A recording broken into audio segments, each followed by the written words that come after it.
Tatlong dahilan para magtiwala tayo sa ating Diyos. Pag-usapan po natin yan sa devotion natin na ito. Magandang araw po sa bawat isa sa inyo. Welcome back to our 365 Daily Devotions Seminary Edition. Bago po tayo magsimula sa devotion natin na ito, gusto ko po munang batiin si Ma'am Eileen Gaa ng Romblon. Hello po sa inyo at maraming salamat po sa inyong pagsubaybay dito sa ating channel. Now, yung topic po natin ay Transcendence of God. Transcendence of God. Ano po ba ibig sabihin na pag sinabi natin God is transcendent? Ibig sabihin po ng transcendent, siya yung nandun sa pinakakaitaasan. He is different from us. He is transcendent. Siya yung pinakamataas sa lahat at walang makakapantay sa ating Diyos. So to say that God is transcendent means He exists above, beyond, and independent of His creation. He is not bound by time, space, or matter. Ibig sabihin yung Diyos natin, nasa labas siya ng time, space, and matter. In fact, yung buong universe nag-e-exist sa Diyos. Hindi po yung Diyos ang nandoon sa creation, kundi yung creation ang nasa Diyos. Unlike His creatures, He is wholly other and infinitely greater than all He has made. Scripture reveals God's transcendence in passages like Isaiah 55:8 and 9. My thoughts are not your thoughts. Isipin niyo po yung lumikha ng lahat ng bagay. Actively involved sa buhay mo. Kumbaga, nakikialam sa buhay mo. At sinasabi ng Diyos sa iyo na, you know what? My thoughts are higher than your thoughts. Kaya wala ka dapat ipangamba, ipag-alala. Kailangan mo lang magtiwala sa Kanya. It reminds us that He rules over all, cannot be reduced to human categories, and deserves our awe-filled worship. Sabi po rito sa Isaiah chapter 55 verse 8 and 9. For my thoughts are not your thoughts. Sinasabi po ng Panginoon sa kanyang bayan. Alam niyo, lahat ng dinadanas niyo, huwag niyong pagreklamuhan, huwag kayong magreklamo. Kahit dumaan kayo sa pugon ng paghihirap, huwag kayong magreklamo. Because my thoughts are not your thoughts. I'm your Savior. I know what I'm doing. I know my plans for you. For my thoughts are not your thoughts. Neither are your ways my ways, declares the Lord. As the heavens are higher than the earth, so are my ways higher than your ways, and my thoughts than your thoughts. Sapagkat ang aking mga pag-iisip ay hindi ninyo mga pag-iisip, ni ang inyong mga pamamaraan ay aking mga pamamaraan, sabi ng Panginoon. Sapagkat kung paanong ang langit ay higit na mataas kaysa lupa, gayon ang aking pamamaraan ay higit na mataas kaysa inyong mga pamamaraan, at ang aking mga pag-iisip kaysa inyong mga pag-iisip. So ito po yung unang katuruan natin ngayong araw. 3 reasons to trust God. Tatlong dahilan kung bakit dapat buong-buo yung pagtitiwala natin sa ating Diyos. Unang-una po, God is both transcendent and immanent. Pag sinabi po nating transcendent, ang Diyos yung nandun sa pinakakaitaasan. He is beyond creation. In fact, He is the one who created all things. Kaya hindi mo pwedeng sabihin na yung Diyos nandoon sa universe eh. Parang the universe is containing God. Hindi mo pwedeng, kaya sabi po sa ibang mga verses sa Bible, na God does not dwell in temples. Hindi kayang i-contain ng templo yung Diyos. In fact, yung buong creation ang nasa Diyos. Because God is bigger and way beyond creation. He is transcendent. Now, kung isipin nating mabuti, kung siya ay transcendent, ibig sabihin, yung pag-iisip nga talaga ng Diyos ay higit sa kaysa pag-iisip natin. Yung karunungan natin, walang kwenta yun sa karunungan ng Diyos. Mas alam ng Diyos yung ginagawa niya sa buhay natin. Sa buhay mo, kapatid. Kung ikaw ay na kay Kristo, you surrender your life to Jesus. And you really believe that you are in Christ, wala ang dapat ipangamba. Kasi yung transcendent God, He knows exactly what He is doing in your life. At wala tayong dapat ipagreklamo sa harapan ng Diyos. Sabi ng Panginoon, my thoughts are not your thoughts. Neither your ways, my ways. Iba yung pamamaraan ko sa pamamaraan mo. So, God is both transcendent and immanent.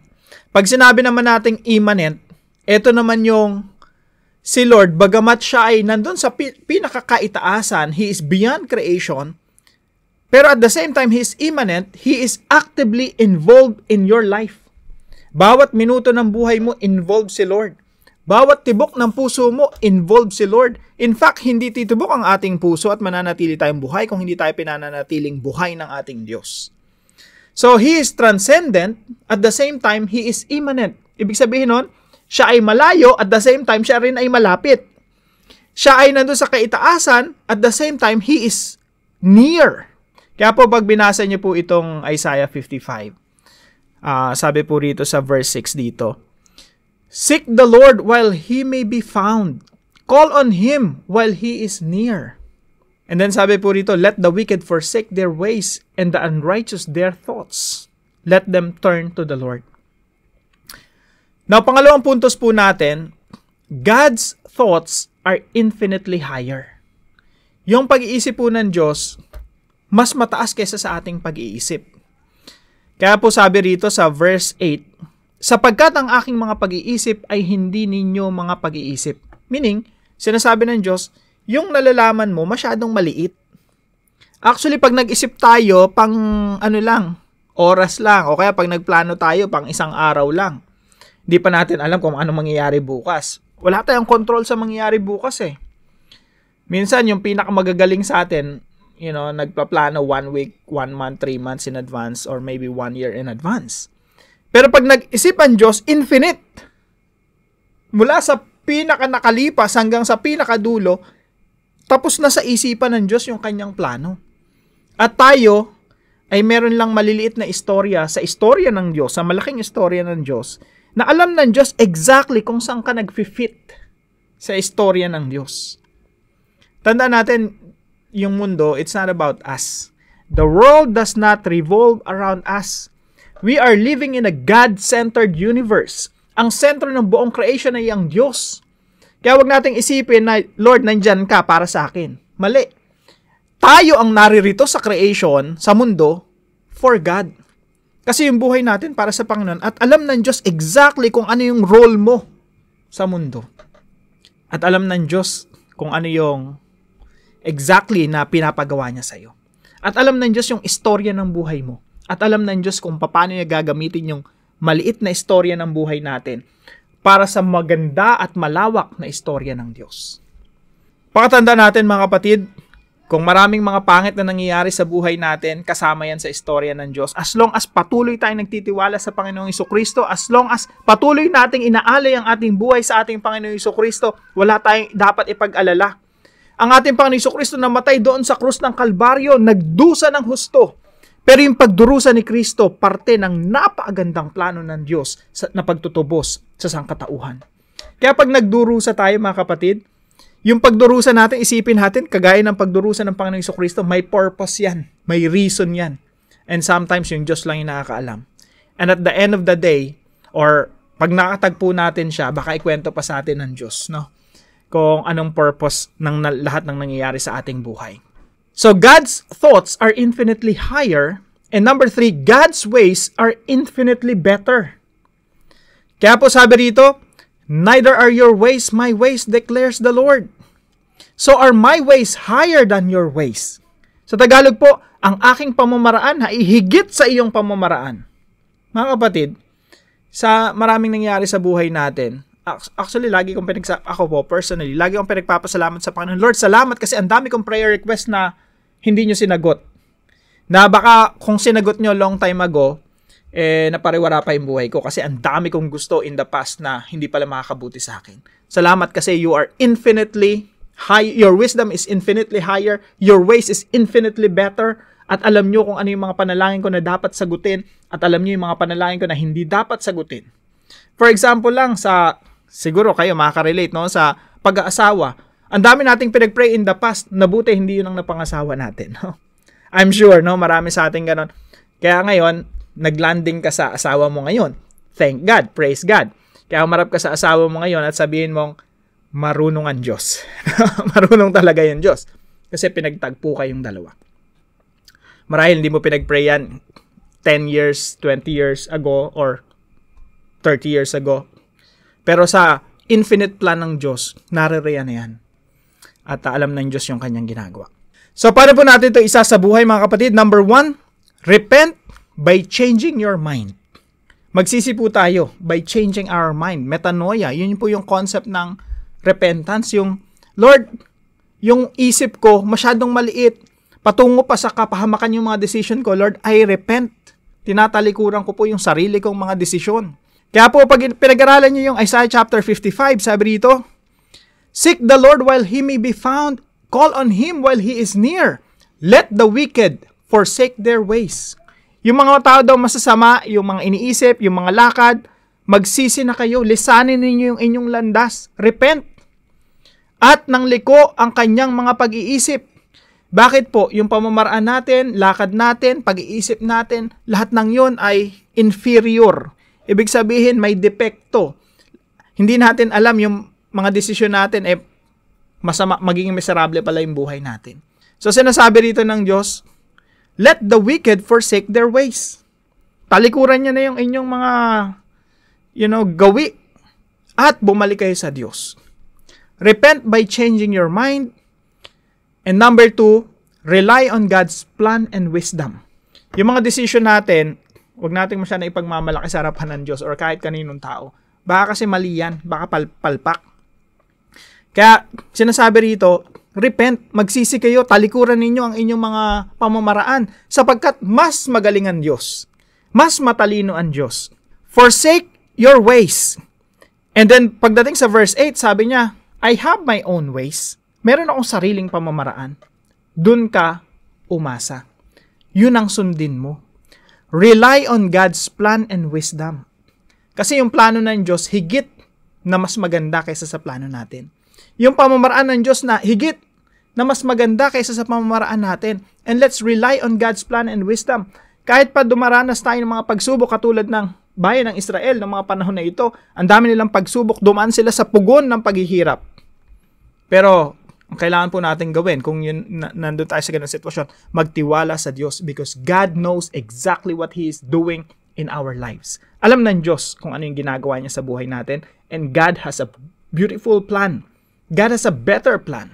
Pangatlo po, respond with complete trust. Huwag po tayong mag-react. Kasi pag reactive tayo sa buhay, pag may pangit na nangyari, nagre-react tayo. Parang, alam niyo po yung reactive, minsan nagiging OA, overreaction, no? So, wag po tayong maging OA, yung overacting, no? Pag may nangyaring masama, masyado tayong naapektuhan, tapos nababagabag tayo, nawawala yung kapayapaan sa atin.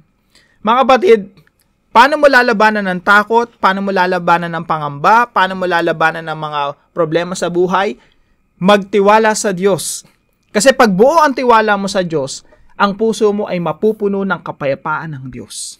Respond with complete trust. Pag malasakitan mo ang iyong sarili, imbis na punuin mo ng pangamba at pag-aalala sa buhay, punuin mo ng pagtitiwala sa Diyos at lahat ng mga pangamba mo ay mapapawi at mapapalitan ng kapayapaan ng Diyos. At yun ang gusto ng Diyos sa bawat isa sa atin. Kumalma, maging mapayapa, mapuno ng pagtitiwala sa Kanya. Respond with complete trust, knowing that God's thoughts are higher than our thoughts and God's ways are infinitely better than our ways. Para po sa ating discussion, how does knowing that God is infinitely wise improve our faith? Ngayon na nalalaman natin na, nga Lord, no? Yung pag-iisip mo ay higit na, mas mataas kaysa sa pag-iisip ko at ang pamamaraan mo ay mas higit kaysa sa aking pamamaraan. Paano nito naapektuhan yung ating pagtitiwala? And I hope dito sa devotion natin na ito, mag-increase yung ating pananampalataya.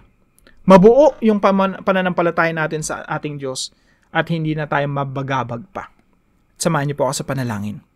Almighty God, I stand in awe of your majesty and transcendence.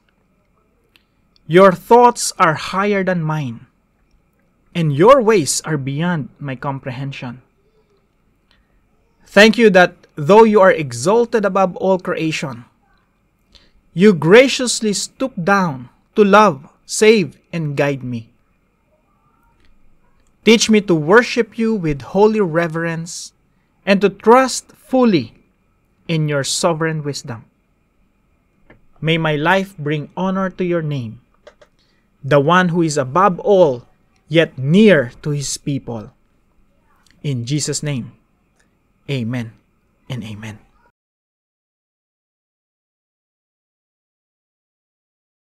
Para po sa araw na ito, salamat po kay Ma'am Cora, kay Tita Cora. Hello po sa inyo. Pagpalain po kayo ng ating Panginoon sa pakiisa dito sa ating daily devotions. Now, kung kayo po may natutunan sa devotion natin na ito, ipalam nyo lang po sa comment section right below this video, and please don't forget to share this devotion to your family and friends. God bless you po. See you po tomorrow 5 a.m. dito sa ating daily devotions.